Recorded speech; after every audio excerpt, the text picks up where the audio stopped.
Welcome to the Teacher's Toolkit for Literacy, the free podcast for motivated teachers and school leaders who want to inspire their students and school community in literacy learning. Make sure you subscribe to the show on your favourite podcast player, and for more amazing literacy resources, check out the show notes provided with every episode. Hi, I'm Sharon and I'm the host of A Teacher's Toolkit for Literacy. In every Toolkit episode, we bring you specific resources, tools, strategies, tips, techniques to help you in your job as a teacher of literacy. Firstly, we acknowledge and pay our respects to the Kaurna people, the traditional custodians whose ancestral lands we gather on. We acknowledge the deep feelings of attachment and relationship of the Kaurna people to country, and we respect and value their past, present and ongoing connection to the land and cultural beliefs. And welcome, Phil. Thanks, Sharon, and welcome back everyone to the Teacher's Toolkit for Literacy and our 2026 series on the 5 pillars of effective writing instruction. Sharon, what a response we've had to episode 1. I know, you've received responses, email, Facebook, in conversation. It's been fantastic. Listeners have really responded to hearing Dee and Danielle walk through their planning in such practical and honest detail. And today we're back for pillar 2, one that gets to the heart of what every teacher wonders. Can every child in my class actually be a successful writer? And that's exactly where Dee and Danielle begin. Their second pillar is a genuine belief that every student is capable of being a writer. No exceptions. And they don't just assert that belief, they show us precisely how they make it true every single day with real students in a real classroom. Through editing codes, word work, model text, scaffolding, goal setting, every structure quietly telling every child, you can do this. And today we'll also hear from 2 of those children, Kobe and Riley. Riley, you'll remember, told Dee and Danielle he never knew he could write like that nobody had ever trusted him before. And it still excites me every time I hear about students who find themselves being a writer. So, welcome back, Dee and Danielle. So lovely to have you with us again. Thanks for having us. Thank you. So, guys, can you tell us about the second of the 5 pillars? Every student can produce quality writing. So we come from a belief that every student is capable, no matter of their ability. We put lots of things in place in our classroom, lots of structures, lots of things around our classroom. It's just basically we didn't believe that there wasn't a kid in our classroom that couldn't be part of the process and what we wanted to produce. So when you talk about that now, I think the 5 pillars that I've got, I think you changed a little bit from last one. We did, yeah. We had the discussion with the podcast with you, and Dee and I looked at each other and went, do you know what? We need to refine these because this is not exactly how we do it. So we did go through and refine a few of them. Okay, so have you got the refined version there? We do. Yeah. Would you like me to read it? So I think that might be a nice overview, and then we can go into the conversation from there. Yep. Beautiful. Okay, so pillar 2 is every student can produce quality writing. We operate from the core belief that every student is capable of being a writer. Through clear modelling, shared examples, explicit vocabulary instruction, and carefully scaffolded steps, all learners are supported to craft meaningful and successful writing. This structured process builds confidence and independence, culminating in published class books that celebrate each student's voice. And some supports and scaffolds that we have in place are we have a school-wide editing code and checklist, our daily word work, modelled text, consistent language and expectations. We have, and you will hear it referred to, I think it's in Riley's or Kobe's as the door. The door. Okay, so the door has phrases we love on it. So things when we're reading or other people have written that we collect, and our entire door ends up covered with phrases that we love from other writing and reading. Word wall, student planning, goal setting, and differentiated scaffolding. Yeah, so you really have this wonderful mix of, there are some visual things, but then there's also the non-visuals of how it feels to be a writer.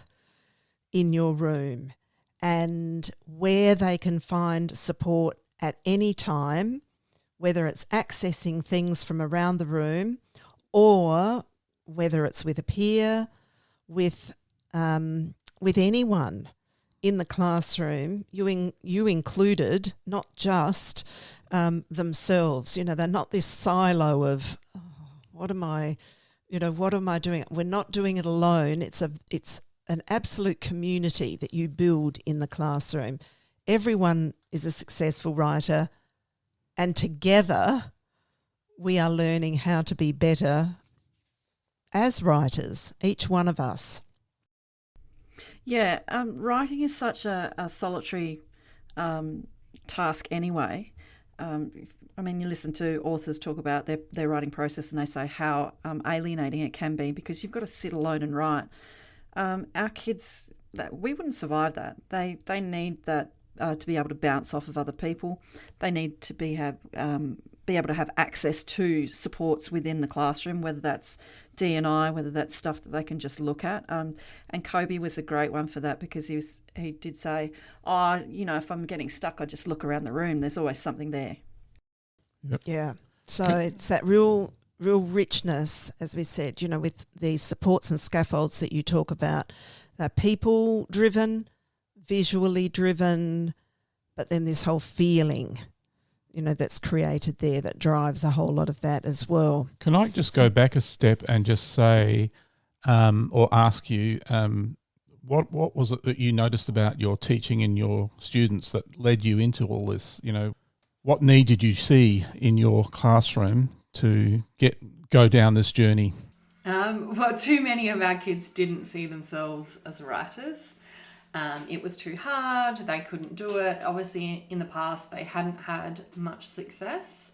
That wasn't where we came from. So we looked for different tools, different ways we could change what we do to make sure that each and every one of them felt like they can write and they are a writer. Actually, you mentioned before, Dee, about the entry points. Really, and I think you talked about that in the first podcast too, but that's a real driver, isn't it, for you in your, that's how you talk about differentiation in your class. Yeah, all kids have different entry and exit points into what we're doing. Some will stay with us scaffolded along the way. Others will come in and out at point of need where they feel like they've got a weak spot, or if it's their writing goal that they're focused on, they'll come in and chime in for that extra bit of work. And they are free to come backwards and forwards. They don't, just because they've tapped out on a particular masterclass or a particular lesson that we're doing, that doesn't mean that they can't step back in and get the assistance that they need at another point. Because we have always said to them from the beginning, you do have the ability to write, and you do have the ability to write at the level we expect you to write at, but we'll help you get there. Yeah. So can you just describe how you get, say we're starting a lesson, how do you start the engagement happening? That's pretty much our front loading, I would say, in the 2 weeks that we do beforehand. Yeah, exposing our kids to that. You talked about that in the planning, where you model from the reading. That's where it really gets in. Yeah. That's our main entry point. And then we have our mentor text that we're using. So that's another section where we bring them in. Doesn't matter what. I think also past year's books help as well. Yeah. Oh, as models. Yeah. Yeah. And So it doesn't matter what ability the child is, they feel like they've got an entry point through that modelling. Yeah. And through seeing other kids all being successful, they don't feel like they're not going to be able to achieve it? No, and because we take it step by step, so planning is a massive place where we'll start. We work through the planning process together as a class. Step by step, each kid is expected to do whatever plot in a box is an example of what we use. So they are expected to go through each box with us first and then off by themselves. And it puts everyone sort of on the same foundation. Can you tell me what plot in a box is? Plot in a box is a great planning tool that we use. We started using last year and I came to it from a writing course. Box number 1 is the character. Right. And so you write down the names of your characters, and Dee and I actually went through and adjusted the original plot in a box to include separate boxes on the side that have, where you've written your character, you then write your character adjectives. So not what they look like, but who they are as a person. Box 2 is the setting. You're doing the same thing. You're writing down what your settings are and some adjectives about what the setting looks like, feels like, smells like. I think we've got the problem next. There's a bunch of boxes. Then some another box that covers little challenges that lead up to that problem. We've got the climax box and then the resolution box. So each step, it's a fully planned document that we set eyes on before they even start writing. So it's teasing out the different elements of writing a great story. Yeah. And it worked with our Australian ballads as well. We pulled that out because essentially they were writing a story in poetry form. So we got them to plot in a box everything and use that. And they all of our kids know that plan has to sit above them while they write. So that's at the top of it, and then they're writing in their draft books. So you've modelled things through the read alouds and different authors. And then you've done plot in a box. And where do you go to from there? So after the planning and the plot in the box, normally we will move into writing the opening of, depending on what text it is, if we stick with narrative. So this year, for instance, with our quick writes, our kids actually wrote 2 openings to their narrative through the quick write process, and then chose which one they were going to use to move on to their draft. So then we go to the drafting process. So what we're really hearing here is about you scaffolding and providing frameworks for them to work with, and tools like the quick writes to, try things out, experiment with things, and then to really make choices from there. They're owning every step from the beginning, aren't they? Yeah, they are, very much so. They have to, otherwise they won't engage with it, and we won't get the best out of them. Yeah. And I don't hear any activities happening here that are, we'll do this activity because it'll be thinking about characters, but then it has nothing to do with what I'm going to use in my writing. Every step of scaffolding you do with students is you're allowing them to be thinkers. I guess you are scaffolding the thinking for them to be able to then choose and use from that thinking that you've really enabled them to be doing. So they're doing the quick writes and that's a way to experiment with their writing and try things out without having to get into something bigger. Yeah. Where do we go after that with we're doing the quick writes, and then what's the next? And you're listening, they're sharing those? Yeah, we do have sharing sessions where they need to give us, similar to what you did yesterday with the quick writes, where you asked us to highlight something. We get them to read a bit of what they've written and share it with the class. And next step? After drafting. Yeah. Sorry. Yeah. Something also we didn't mention before is our kids submit everything along the way. So once they have a finished plan as such, they submit it.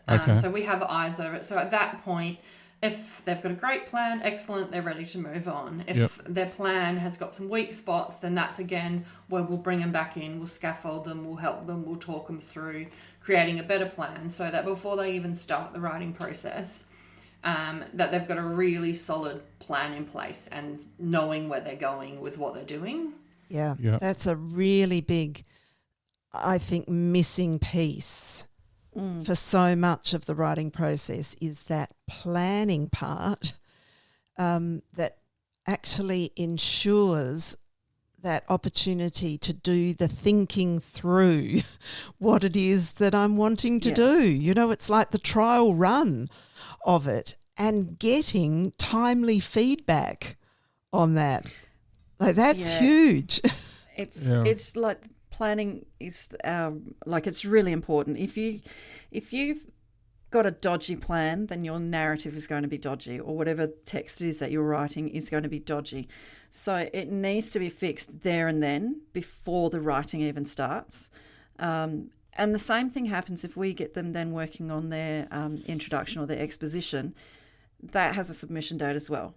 So we need to set eyes on that, have a look at it, edit through it, find out what's working, what's not, how things can be adjusted before the kids get too deep in creating whatever it is that the text that we've required of them.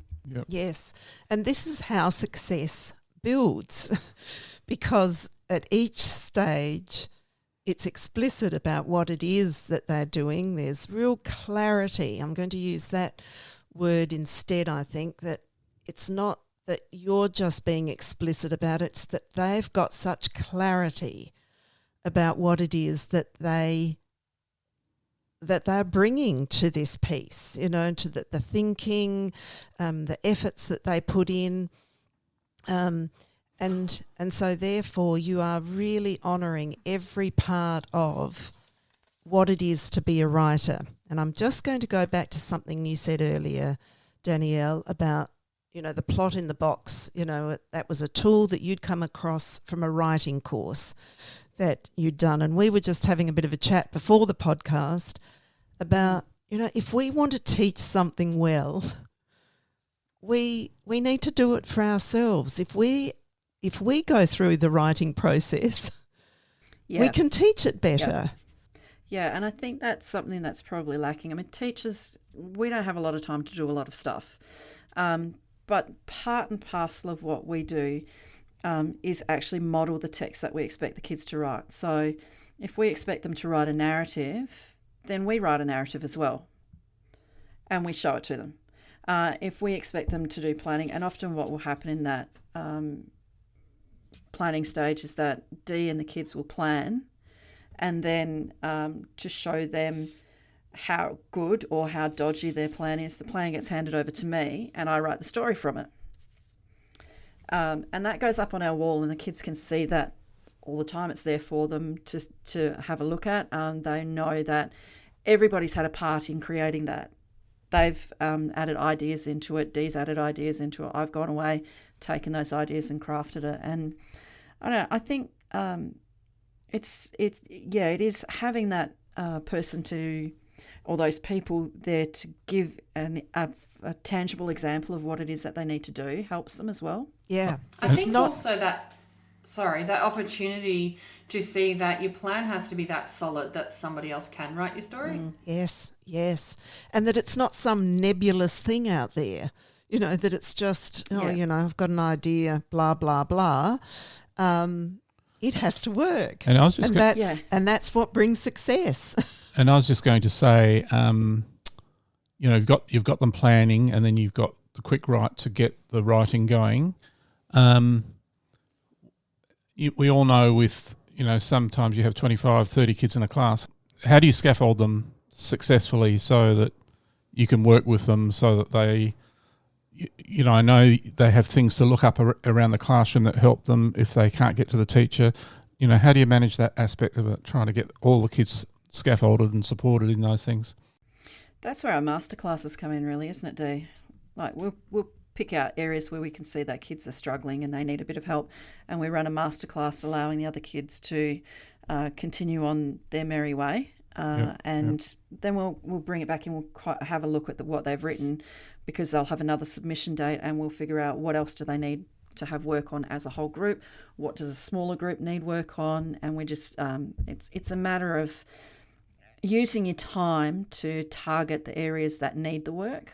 Yep. Yeah.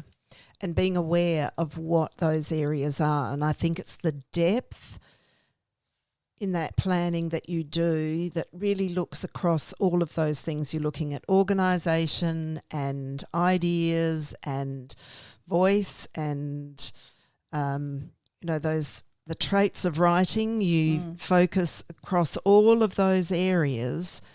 And it's also the kids recognising themselves what they need to, they feel like they are needing help in, and because the masterclass is an invitation, isn't it? It's not Yeah. You've all got to get into this group there's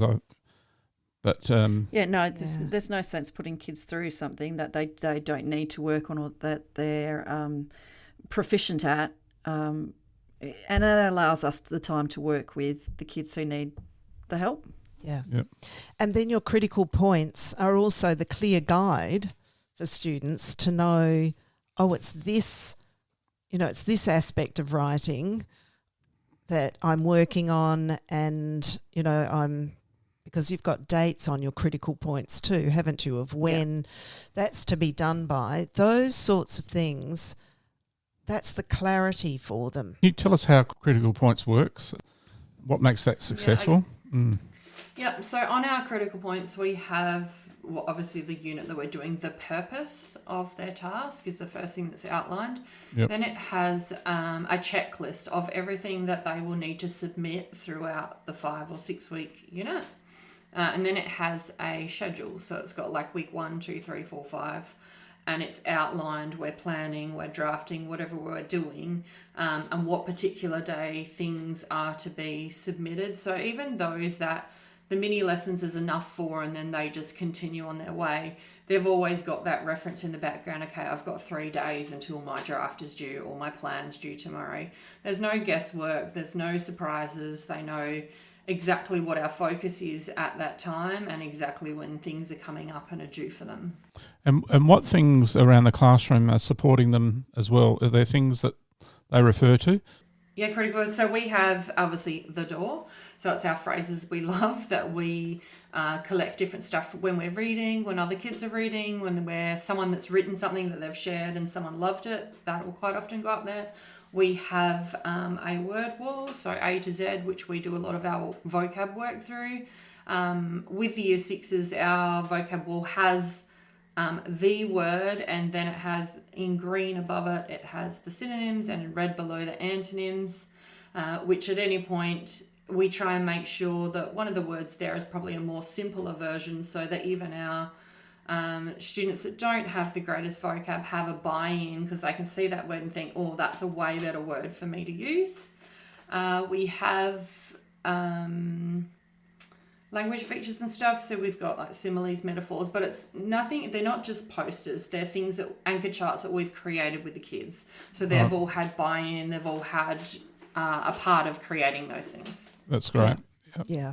That's pretty important. Yes, and it means that they'll be referenced. They're not something that's been done. It's like, it's not that one-off activity again where we do something and then never to be seen, referred to ever again. Yep. Everything about your room is about it being alive and growing and referenced. I was going to say, what have you noticed about it growing and changing from where you were before this all happened? What have you noticed has really come alive? I think the kids really love the word wall. We've got kids always coming up to us. Before the words go onto the word wall, they go onto one of our whiteboards so we can vet their spelling, obviously. And do we already have a card made up for that word? But they're always reading their stuff, their books, and coming up and saying, oh, I've got this great word, can I put that on there? Or I found this really cool phrase and can I write a card out for it? So their actual buy-in for using those tools it's grown exponentially. They're keen for it. They want to add things. They love pointing out, oh, that's the word that I put on there. Yeah, I think the other things that I miss too is we have a pin-up board dedicated towards literacy that we'll have, as we plan with them along the way, we do our plan, we stick it on a wall. We write the model text, we stick it on the wall. So anything we do throughout the process as a model is up there, so they've always got reference back to it. Yeah, and we've got our graded text on there too as well. So we show them what a C might look like, what a B might look like, what an A might look like, so that if they're on a C and they think, okay, my goal is to get to a B, this is what I need to write like. If I'm on a B and I want to get an A, these are the sorts of things that I need to include into my story or my text that I'm writing. So it's 100% visible and functional all the time. And what have you noticed about the quality of their writing generally or specifically about how that's improved? I think probably the first assessment or the first unit that we do of a year, we probably look at and we go, okay, that's our base starting point. But they do really improve over the year, and it's due to the hard work that they put in. It's due to the stuff that they can see. But we do see improvement. I think, look, for the last 4 years, from where our kids have started to where they've ended up, they've taken massive strides to get there. Mm. And what challenges do you think you overcame? What were some of the biggest challenges you had to overcome? I think the number one challenge was buy-in to start with. That was our initial challenge, is getting the kids to believe what we believed. Yeah. Yeah. Yeah. It's such breaking bad habits. Yeah. Yeah. Yeah. Yeah. And a change of mindset. Yeah. Really, so, isn't it? You know, that it's, I love that and they'd be asking, why are we doing it this way? Like, what benefit? What benefit is it going to be for us? And yeah.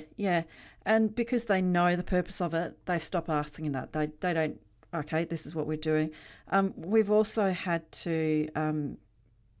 We found challenging. Kids will often say, "How many paragraphs do I have to write for this? Oh yeah. Yep. What's my maximum? What's my minimum? How many pages do I have to write? How what can I many get? sentences are you making me write? What can I get away with?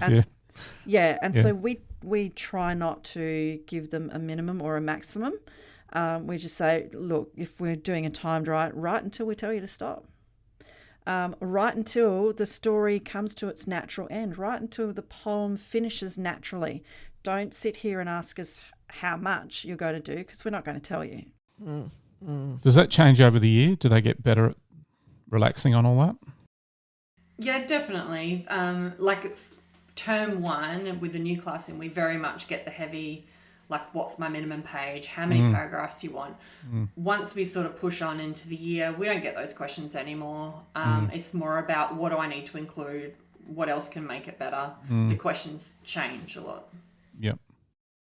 Yeah, I think we had to also get them to trust us as well, that we knew what we were doing. I think for a lot of the kids, they were like, oh, okay, what do you actually really know about what you're trying to teach us? Your teachers, you know a lot of stuff, or you know a little about a lot of stuff.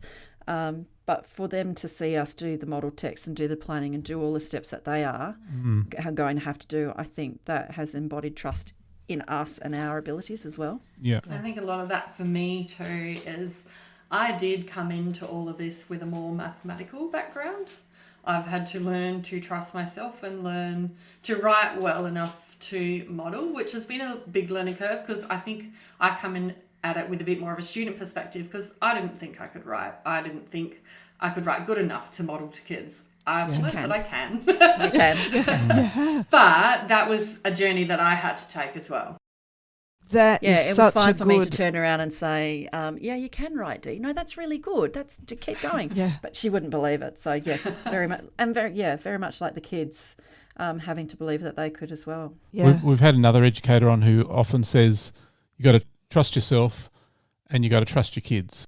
100%. Yeah. Because that really makes it work. Yes. Yeah. And I think another one for us, especially you, Danielle, was stepping back in editing. Yes, it was. 100%. The red pen. 100%. Rather than fixing it for them, yes. showing them that this needs fixing, and if you need help, I will help you. Whereas earlier on, we'd be like, 3 o'clock in the morning. Instead, like change it. Yeah, exactly. 3 o'clock in the morning, I'd be editing things and rewriting things and going, maybe you could make it like this. That doesn't happen anymore. No. It doesn't seem to work, does it, with kids? They No, they just get rewrite now. Yeah, they do. Yeah. They go, we'll put cohesion or rewrite for clarity or repeated phrase or highlight if they've used something over and over and over again. Find better words. And they know what that means now from us. Yeah. It's been a massive curve for me not to jump in and do all that sort of stuff. Yeah, I think our editing codes really helped with that as well. We did make a school-wide editing code, so the kids know all the symbols and exactly, it makes the process a lot shorter. Yeah, that's good. Yeah. Consistent. And consistent. Yes. Yeah. Now, I was just going to ask about what kids are saying about what's happening. But fortunately, you've recorded a couple of the kids, Kobe and Riley, I know, this telling is us- amazing. telling exactly what they think of things. In this podcast, we're going to play those interviews, but before they come on, should we talk a little bit about how they went? Or a little bit of background to these Or background? Yep. children. Yeah. Start with one. Riley. Riley? Who would you like to start with, Riley or Kobe? Riley? Well, Riley was gorgeous. Riley didn't know that he could write, and his journey went from being a student who didn't know he could write. And he when I look at his early on story, I actually printed it out to have a look at it. It's okay. He's got a good story, but the journey that he took was his own confidence improving meant that he was just going out on a limb to write his second one, which Sharon, we've talked a fair bit about in our Zooms, food. Yes. It is such a hilarious text, and Riley came through in that. His quirkiness, his humour, everything came through in that. He is a student who was ADHD and dyslexic, so he came with challenges, but I don't think he ever let him hold it back, did he, Dee? He would have a go. No, Yeah. and I think once he realised too, we didn't hold being dyslexic and not being able to spell against him. He can absolutely craft. Yep. But just because he's diagnosed dyslexic, it didn't mean that he couldn't write. Yep. Yeah. So important. So important. With Riley, 16th of December. Riley, how do planning tools like our learning intentions and our success criteria, the charts we have in our word wall displays that are used in writing help you organise your ideas? They help me organise my ideas with what step I'm up to and how I do them. Which displays in our room or planning tools help you the most when you're getting started on a writing piece? Pretty sure it's the cohesion one, I think. Oh, so the are you thinking of the critical features? Oh, where yeah, we the have critical all the- features yeah, one. Yeah. With modelling and shared examples and our explicit vocabulary lessons like our word work, they're all part of the writing process.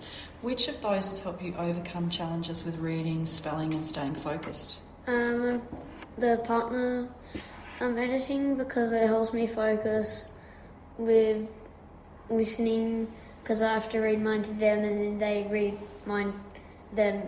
theirs to me, and I need to listen for errors. Yep. So writers use things like the editing codes and checklists and model texts. So which tools help you most during revision or editing, and how do they make those things easier for you? Both, I'm pretty sure. So editing checklists and the model texts? Mostly the model text. Yeah.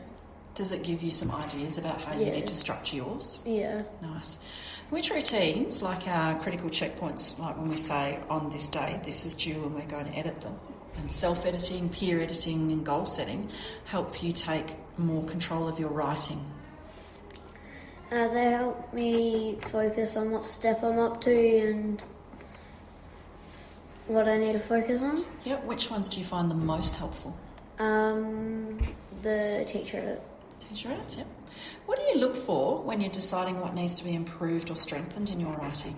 I look for words that can be changed and sentences and paragraphs that can be fixed and better. Excellent. Can you describe a type of lesson or a teaching moment that helped you improve something that was challenging? When we were doing... What unit was it for? Any of them? For our writing unit, when we did our stories. Yep. So you like that structured, targeted lesson? Yeah. And the writing cycle isn't a straight line. You can move back and forth between your planning, your drafting, revising, editing. How has being able to go back to earlier steps helped you improve your work? It's helped me with if I've done something wrong, I can go back and fix it, and if there's something that needs to be changed, it can, depending on how far back you can just change. Yeah. How do you know when your writing's ready to shift from revising to editing, and what helps you stay focused when you do that? Trying to think of some ideas that can be put into it. Yep. And be changed. Yep. So how do you look at a piece and go, okay, now I've read through it, now I can edit it? With bits that I notice that could be changed or could be better. Yep. Last question. What kind of feedback has been the most helpful to you, and how has the whole process helped you grow as a writer who's had to overcome things like dyslexia and ADHD? The teachers, because it shows me what bits I need to fix and how, and also tells me how I can fix it. Excellent. Thanks, Riley. You're welcome. And then Kobe's our little pocket rocket. He was awesome. Again, he had a diagnosis as well, and He's Erlen's. yeah, and he found a lot of confidence by using our, as he says, the door. I like to look at the door, and would actually take our word work lessons, and if there was something that was brought up in that, try and use it in his writing the next day, which was really lovely. Yeah, so he really benefits from those tools that you're using. He did very much so, yeah. He would use the word wall, the phrases we love. He would have a look at model texts, anything that he could get his hands on to give himself an idea. And he really loved the editing process, particularly when he would sit and talk with his peers about what was working and what wasn't. Yep. Which is pretty amazing, isn't it? With all of the tools that are offered, that there needs to be a big range of things offered for children to know which things are best going to support them. Yeah. And both of these young men really articulate so clearly, they know exactly what it is that changed them as writers. Yeah, very much so. Yeah. So you wouldn't say that there were particular tool, it's really a combination of the tools that they see as the most valuable rather than, you saying, these are our top 5 tools that. Yeah, no, giving them the agency to pick what worked for them was really important, because, what worked for Riley might not have worked for Kobe, might not have worked for someone else, might not have worked for someone else, but giving them, the opportunity to go, well, today I want to look at this tool and see how this works for me was, it gave them that agency and improved their confidence, definitely. Interview with Kobe, 16th of December.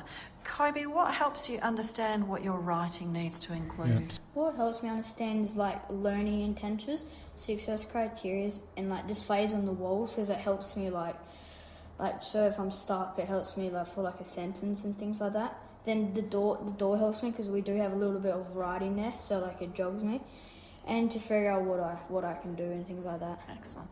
What helps you get started when you don't know what to write? I tried to brainstorm by myself, and I kind of look around because I know there's things on the walls and doors, and that kind of gives me a guidance and it kind of help me out try to get a sentence going. How do examples from Mrs. Ludlum and I help you write better? How teachers write how you write, they it helps me because how you say it it jogs my memory back. It's oh okay, yeah. How does learning new words help your writing? So we're thinking about word work when we do all the stuff in that. How does that help your writing? What helps me with my writing is spelling strategies. So we Miss Ludlum says a word, we spell it, and then we go back and then we do the word and we break it apart. Then we see what the word is, and then I'm oh, that's what it meant. And then probably the next day when we do writing, I'll probably write it in my thing and be oh yeah. What helps you fix or improve your writing, Kobe? Pardon? What helps you fix or improve your writing? What helps me fix and improve my writing is when I do a lot of edits, and I like to go outside and peer at it because I like to see what other people think and what they do. And then I'd like to do a lot of edits with myself. And then when I think I've done pretty good, I like it to give it to use and see what it is. What helps you work on your writing by yourself? What helps me is What was it again? What helps you work on your writing by yourself? I like it when it's like quiet, it's peaceful. I'm not like getting distracted or something's in my head. I like it just nothing. And what helps me is like on the walls too. Like it just like I'm like that could be a sentence, and then I write it, and then yeah. Excellent. Can you think of a lesson that helped you improve something in your writing? Wait, pardon? Can you think of a lesson that helped you improve something in your writing? Word work definitely, because I like when we do word work because of like the words, like because there's a lot of words out there I don't know, but then when we do them, I'm like, oh, that's what they mean, and like we break them apart, and then they get stored in your back of your head, and then when you're writing, you're like, oh, wait, I need to add that, like, so yeah. How does going back and changing your work make it better? Because it's like revising, because like some days you might not be feeling it, but then tomorrow you'll come back to it and you're like, oh wait, I should have put a full stop, or that's a mistake, and something like that. It's just better to not do it straight away. How do you know when your writing is finished and ready to check? I think I should do a lot of edits to myself, and then I go outside with other people and see what they say. And then I think I probably should be able to do at least one teacher edit or two. Yeah. I think that's good enough. Yeah. And how has writing become easier or better for you over time? I like it when we revise and go through lessons on writing, because it just makes sense, and how you just explain it, it's just more better for my head. I'm like, oh, I actually like that. It's more better. Awesome. Thanks, Collie. So through those 2 interviews, we've really heard back from the kids how it's affecting them in the classroom and how it's changed them. So we've got our student voice, haven't we? Oh, absolutely. And what absolutely in all the times that you've ever talked about your students and their writing, what's always, and I think it comes through in the interviews and comes through in the way in the scaffolds and in the supports that you give, it always comes back to how active is the student in doing this. It's not your action that's making the difference. It's what you're asking students to do. So just like the editing, I'm not editing it. This is where I think, this isn't clear or this isn't. And so you're giving a reader's response to their writing for them to make their writing better.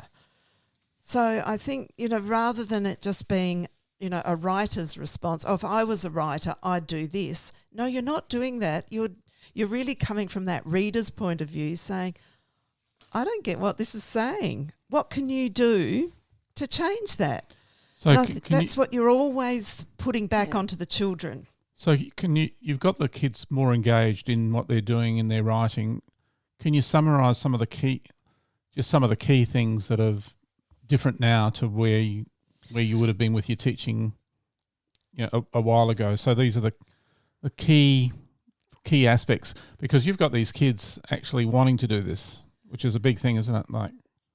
So could we do it as a little game with the 2 of you? Ooh, do we get buzzers? Yep. So one of you can start off with this was our problem. This is what we wanted to change, and this is what we did. Or this is, before, now. So before... Because I think the big thing here is, the really big thing here is getting kids to be self-motivated, self-directed. What's the third one? Yeah, good question. Anyway. Self-motivated, self-directed. Anyway, we'll have to go back to one of our other podcasts. Oh, my gosh. There is a third one. Say it all the time. Anyway, you know what we mean. To Self-regulated. Self-regulated, self-motivated, self-directed. But to get the kids to that stage is an art form. Really, it's not easy. And can you summarise? One of you. Yeah, like it is, because it is those three things, isn't it? It's those three things that keep coming through. So I love that, the overriding piece for you is that you knew that they were all capable, but they didn't know that. No. And so this is the big shift. This is and as teachers, we all want to go into our classrooms having all our children being successful at writers, and we can work our insides out, editing until the wee hours of the morning, to make it better. But we want to think about, what were you doing? What was it before where they weren't, say, self-motivated, and then not self-regulated, because they're having to put their whole personalities on the line here. They're having to express themselves, and other people are going to see that. When kids don't write much in the classroom, they can, you don't see that. But here you've got them expressing themselves, showing their personalities, believing that they can be real writers and changers of things in their world, really. All right, I reckon they're ready to go. Okay. Go, Dave. I think one of the first things that we put in place, because we've always planned well, I think our critical features document was one of the first things that really come into play.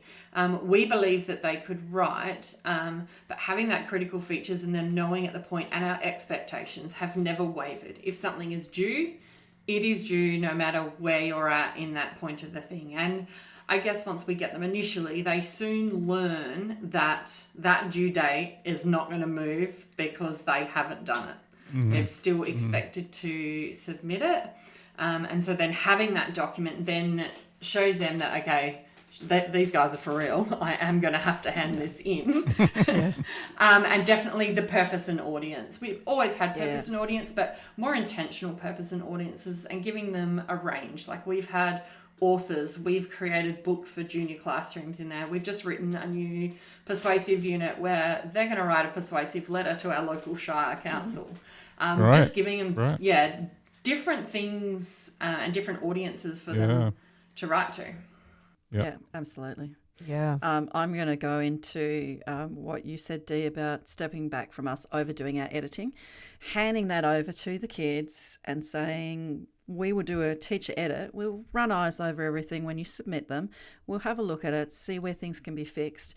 But editing primarily is on you, and things like capital letters, punctuation are non-negotiable. We hand back work to our kids. If they submit for a teacher edit, that work gets handed back the moment we see that there is a lack of punctuation or there are capital letters missing, and we send it straight back and say, you need to fix that before we even look at it. So I think they're more careful and they bought more into making sure that their work is edited properly. Yeah. Well, they don't want to go from the front of the queue to the back of the queue. To the back of the queue, yeah. That's good. Yeah. So it's always that thing about making them active and self-regulated. Yep. It's their job to fix and make better. And the more they do that, the more they'll bring that into, and you must see that change over time as well, that things come much better with much better editing as the year goes on than it did early on. I think we're already seeing it, to be honest, too, aren't we, Dee? Because we have a lot of kids who already now say, can I go outside and read it out loud? I need to take a partner out. Can I read it out loud to them to see if it makes sense? Because they know one of the first things that we're going to say to them is, does it make sense? Yeah. Have you hit your purpose? Have you hit your audience? And so they are asking us to go out and edit So you are I think really... sorry, you keep going. Sorry. No, just a little bit about that capital letter stuff. We don't just do that in writing. That's all everything. day, every day, in every subject. We are absolutely relentless. Yep. Yeah. Yeah. Yeah, it gets to the point where we just hand a book back to them and they go, I'm missing something, aren't I? Yes, what do you think you're missing? I'm missing full stops and capital letters, aren't I? Yes, you are. Go find them. End of the queue. Yeah. And they will bring them back. They'll go like, I fixed it. And generally Dee and I will look at it and go, no, I can still see more. Take that back. Yeah.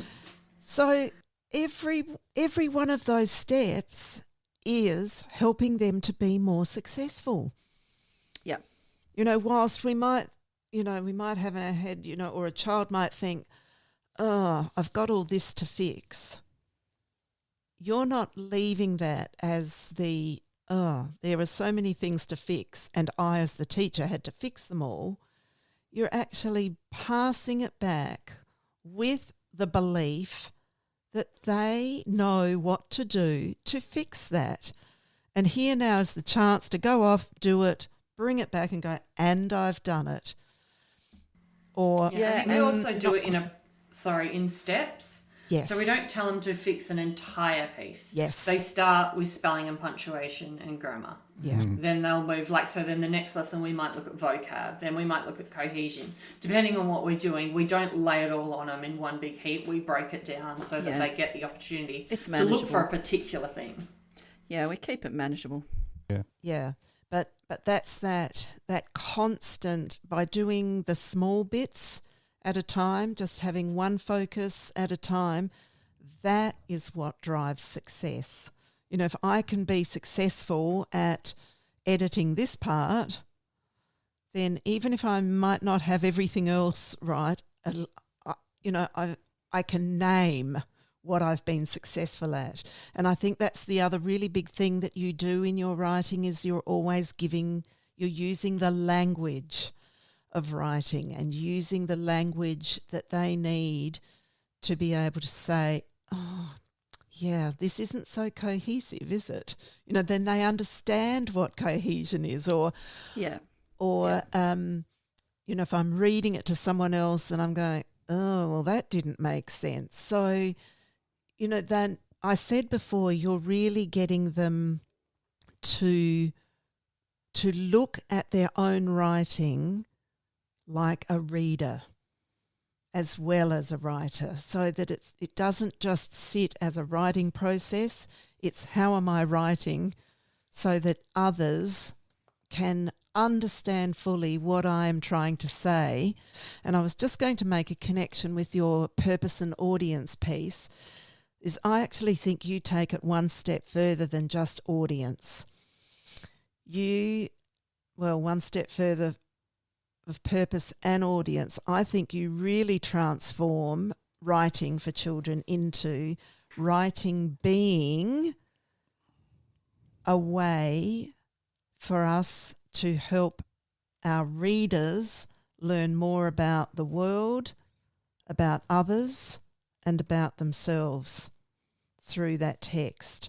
I think you take it to, by thinking about purpose and audience, you're taking it into this really, and the Australian curriculum even talks about, this, but that idea that writing isn't, it's purpose and audience can sometimes almost be kind of just two-dimensional. I think it turns three-dimensional when we say, oh my gosh, I read that and I learnt so much about, whatever it is about that mixture of creatures, or, I learnt more about what it's like for somebody to be in that situation, or whatever it is. You bring that real human element to it that I think is what real writers do. Yeah, I think our kids get to the stage, particularly later in the year, where their voice comes through in their writing, because they know their purpose, because they know their audience, because they know the steps, and we've removed any sort of cognitive overload from them by giving them all these documents. Their voice comes through. And Dee and I both really we're committed, but also really conscious about making sure that if we are helping them edit, that the words are still theirs. They're not our words. Yeah, really good point, because everything, it is about ownership. What I really wanted to say about quick writes was that you can concentrate on a particular aspect that you want them to focus on in a quick write. Yep. Yes. And they can have fun rehearsing that. Yeah, usually that's what we'll do. We'll use them after our mini lessons. So if we've done a lesson on characters, they write a quick write about characters or setting or whatever it is that we're working on. I think that for our audience to understand that piece, that's a very important point. It's not, there are specific purposes you use quick write for. Yeah, our quick writes are not random. They are linked into what we're doing. Yep. And it's not just whatever text we're doing. If we're looking at grammar and syntax or punctuation, we'll get them to practice that within their quick writes as well. I think we'll wrap it up, guys, but is there anything else that you'd like to highlight in that we might have missed, or any resources that you'd recommend, or what would be... Because, of course, in the show notes will be, like, people will actually be able to reference, a lot of things from last podcast. And we've got so on Teachific, each podcast has got its own set of resources. And there is more to come up there. I've just got to pull myself into gear to get that done. We've got a couple of units to upload too. I think it was that mini lessons book by Ralph Fletcher. We use Fletcher. That's the one. Yes. Yes, absolutely. We use those. Yes. You're probably though at a stage where you're experimenting yourselves in your home. We do. Early on, that was our go-to when we were changing the way we work. But now also. Yeah. That's great. So anything else you'd like to say, Sharon? I'm just wondering... I think you've said enough. I think I probably have said enough. Just kidding. That's why I said to Phil this time, you ask the questions, because I always just go off and can't stop talking. Yeah. Photos. I mean, there would be... it would be great to have photo of the door. There are, I have uploaded onto... they're uploaded. So they would go into... Each folder, there's a whole load of different things on there. Yeah. So that's what I was... I've got to work out a better way to get them up though, so... Anyway. Okay. And the interviews will be put in... The interviews of Riley and Kobe will be in the podcast. Do we want to... Maybe your summaries... Those summaries Phil did of the interviews. Yeah. I thought they might be quite nice up on... Yeah, for sure. Up on Teachific in the podcast. Yeah, well, even maybe with some of those photos, because with Kobe, he refers to the door a lot. Yes. The door. Yeah. Well, thank you, Dee and Danielle, for your great work again. And I think we really have found out more about how we get students producing quality writing. Yes. It's not easy, but it's worth it. Yeah. It's hard work, but it's definitely rewarding. Yeah. And the proof is in our podcast here. All right. Thank you, Dee and Danielle. Thank you, Sharon. And thank you, everyone. And bye for now. Thanks, everyone. See you next time. Bye. Bye. Bye. Thanks for listening to the podcast. To make sure you don't miss any literacy learning tips and insights, please subscribe to our show on your favourite podcast player. At Q Learning, our literacy specialists draw on over 30 years of teaching and international consulting experience to deliver world-class learning solutions. We equip, empower and support teachers to become their authentic selves. To find out about upcoming webinars and about how Q can help you and your school, visit qlearning.com.au. And you can get even more amazing teaching resources right now at teachific.com.au. Stay tuned.